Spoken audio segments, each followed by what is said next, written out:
Ms. Figueroa was talking about my poetry as Cascadence, and good description. She was saying how the words cascade down the page. Well, first of all, let me say, I'm very happy to be here today. I hardly slept last night because I was so excited to be here. Really. So, and I didn't want to be late, so I've been up since about 5 o'clock getting ready. Even though there's not much of me to get ready, but. So, I'm going to share my poetry. I'm going to read some poems to you, and then we can ask questions. Like, we don't have to wait till the end. We can ask questions, not in the middle of the poem, but like when the poem finishes and stuff like that. So I'm going to share a variety of my poems. But first I want to show you one of my poems, because Ms. Figueroa was talking about cascades. And see, like if you ever been in the forest or something and you look at the waterfall and the water comes down, you know, that's cascading. So what I discovered writing, you know, I'm originally from El Barrio, East Harlem. Then we moved to the South Bronx when I was around 15. And, you know, I went to Morris High School and DeWitt Clinton. And I went to junior high school 138, right? Broxton, block, you know what I'm doing? Yeah. Okay. So I'm just like you, really, except much older, antique, dinosaur. But just like you know, like a little kid from the hood who started writing poetry. And I started writing poetry before I even knew what I was doing. You know, my thing was that I was just trying to express my feelings. And I didn't have a big vocabulary. I didn't know a lot of words. I didn't really have any structure. So I just felt like writing down what I was feeling. So I just started doing it. And then one day one of my teachers says to me, you know what these things are? And I go, yeah, they're the things I write. And she says, no. And I go, yeah, I wrote that, you know, because I thought she didn't believe me. But what she really wanted to tell me was that what I was writing was poetry. And I didn't know it was poetry. I didn't call it poetry. I was just writing it down, the things I felt, things I thought about, stuff like that. And she says to me, Papo, these are poems. Now, I was kind of like, not too bright, I think. So I said to myself, no, they can't be poems. So my teacher said, how come these cannot be poems? I said, because only dead people write poetry.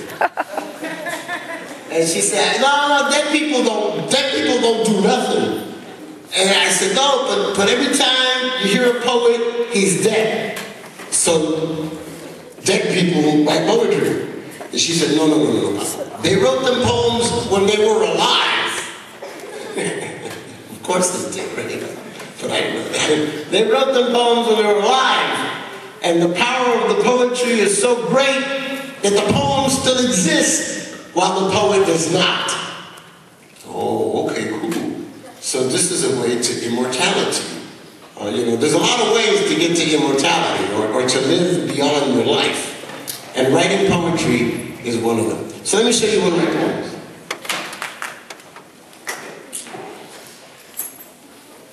A friend of mine is an artist, and he made these for me.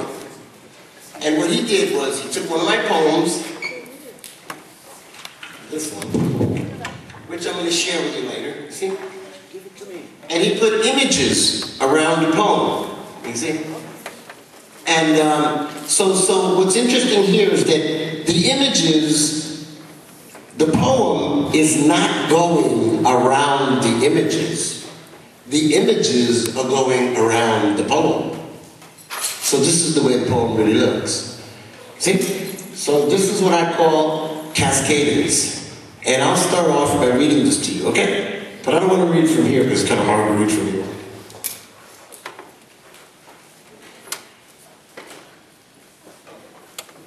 Let me find it somewhere here. Oh, I know what's. Okay. I hear this. Now, the poem I was showing you is called Hey Yo Soy. Now, but let me tell you how I wrote that poem first, okay? Hey yo, I used to live in California, and I used to hang out with a bunch of different people, Californians.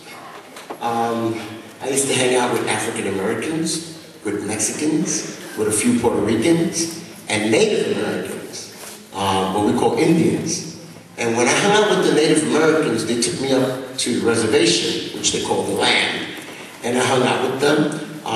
We did a lot of great things. You know, we put up teepees, sleep in teepees. You ever slept in a teepee? Anybody here ever slept in a teepee?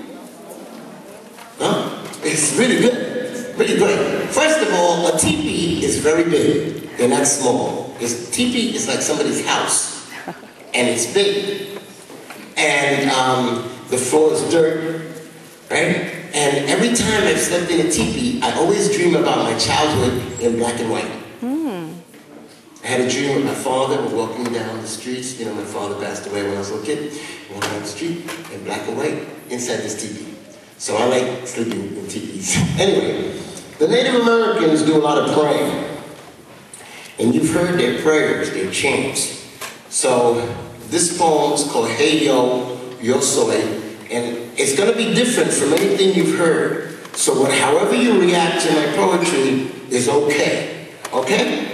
Yeah. So it might be, you know, a little bit, just try to hang in there, okay? So it begins with a Native American chant, and it goes like this.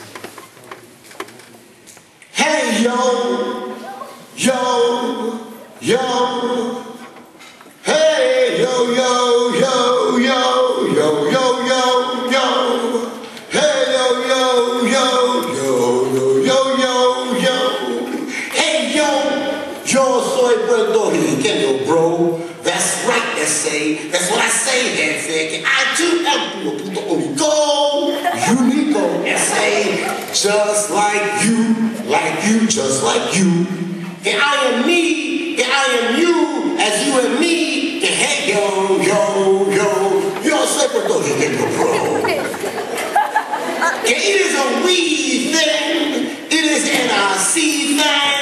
A whole huge nosotros trip that governs this ship and planet Earth that gives us birth in both the colors of the universe. And everything that I be, you be too. También se dice así ese. Because why? Because of love. Of a love so deep that still it seeps within us deep, yes, still it seeps. Que mis raíces son de ese, nativo, taíno, indígena de paraíso, bailando ritmo africano que fue violado por un anti-cholo, españolo, therefore Latino, therefore why my hair grows so borrow. Comprendez-vous what I'm telling you? Que soy a modern Latin from the barrio Manhattan y que this thing, racism, is it a natural schism that makes you part of a system that puts you in this prison for almost no reason y que that allows the killing your own, you see? That allows for killing your own.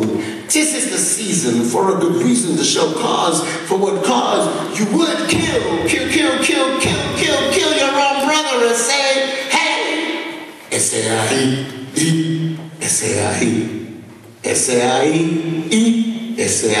comprende mí, ese ahí.